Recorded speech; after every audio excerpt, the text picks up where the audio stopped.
Hello mga katropa, ito nga pala uli ang inyong lingkod, si Remon, ang vlogger na hindi pa yumayaman.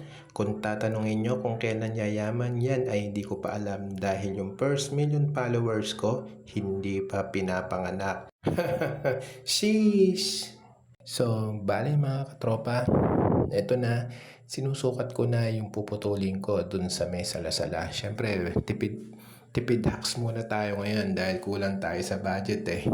Vlog lang tayo ng vlog pero hindi pa naman tayo yumayaman. Kaya itong dati nating ginagamit na pinto na ini-slide lang natin, puputulin na natin para medyo maayos na yung ilalagay natin na pintuan doon sa ating tindahan. Kasi yung gamit namin na yan, yung mahaba, pag ini-slide, unti-unting nakakalas dahil lumuluwag na rin yung mga buho doon sa pagkakaalambre. So, minsan yung mga aso, naibubuka na rin yung buho, nakakapasok sila.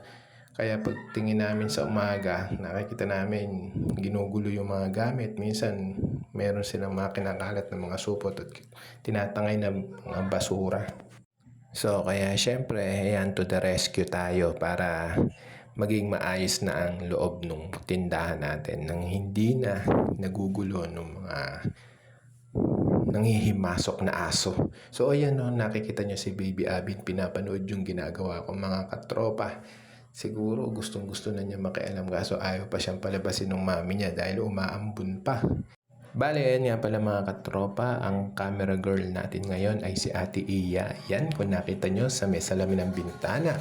Disclaimer nga pala mga katropa, ito nga palang ginagawa ko ay base lamang sa aking kaalaman at kung ano lang yung gamit o materyales na meron ako dito. Bali, inuulit ko lang po mga katropa, hindi po ako professional ha. Dudunong-dunungan lang po ako ha. Pero kahit papano, yung mga nagagawa ko, pwede na naman pagtsagaan. Sheesh! Ayan si Totski. Kahit papano, habang gumagawa ako, hindi ako naiinip dahil kinikwentuhan ako. Diba? Siyempre, napakasarap naman bilang napapagod na asawa. Kahit papano, napakasarap sa pakiramdam ng nililibang-libang ka para mawala yung pagod mo. Kwentuhan ka. Diba mga katropa? So, bali maistorbo ko lang sandali yung pagbo-voice over ko dahil tumawag na si Ate Sai nagpapasundo sa kanto. Susunduin ko muna mga katropa. Wait lang ha, maya-maya. Babalik ako. Toot! So, eto na nga mga katropa. Nagbabalik na ako. Bali na sundo ko na si Ate Sai doon sa may kanto galing sa school. So, eto tuloy na natin yung topic natin, yung vlog natin. Ayan. Medyo nahihirapan ako dyan mga katropa na i-align pa yung pinaka-frame ng pinto kasi medyo yung buho kasi medyo madulas kaya kailangan talian mo muna ng alambre para medyo mapix siya, pero hindi muna natin kailangan dapat higpitan kasi kailangan iayos muna natin yung tamang sukat para magpantay-pantay yung yung sukat ng frame, yung pagkakagawa niya. So ayan mga katropa, medyo mahirap sa umpisa. Tapos eto, syempre pinuputol na natin yung mga ilalagay natin na salasala ba yung tawag doon. Yan, mga salasala. Diyan sa may part na yan, nagawa ko na yung frame. So napakaraming tusok ang inabot ng kamay ko doon sa may alambre. Grabe, dugo-dugo na yung kamay ko dyan. May mga gas-gas, tusok. Ayan, medyo maga-maga na yung daliri ko. Ayan, tingnan nyo mga tropa, bali sinusukat ko pa isa-isa para medyo masinsen yung pagkakagawa dun sa may pintuan. Kung mapapansin nyo mga katropa, bali ang nagastos ko lang dyan na binili ko is yung alambre. So bali yung ibang mga materials dyan ay puro mga recycle lang.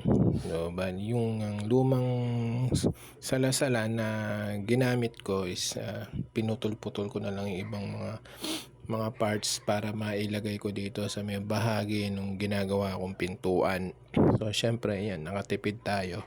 Kahit papaano, pati doon sa labor, nakatipid din tayo, di ba? Sheesh!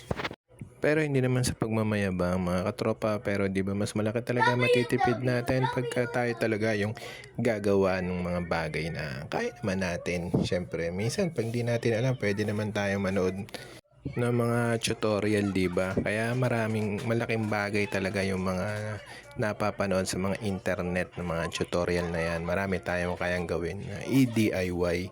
So, bukod doon, syempre sa mahal ng mga bilihin ngayon, mahal ng bayad sa labor, 'di ba? Malaki na natitipid talaga natin. Kaya yan mga katropa, ito nagpupursige ako na tapusin to.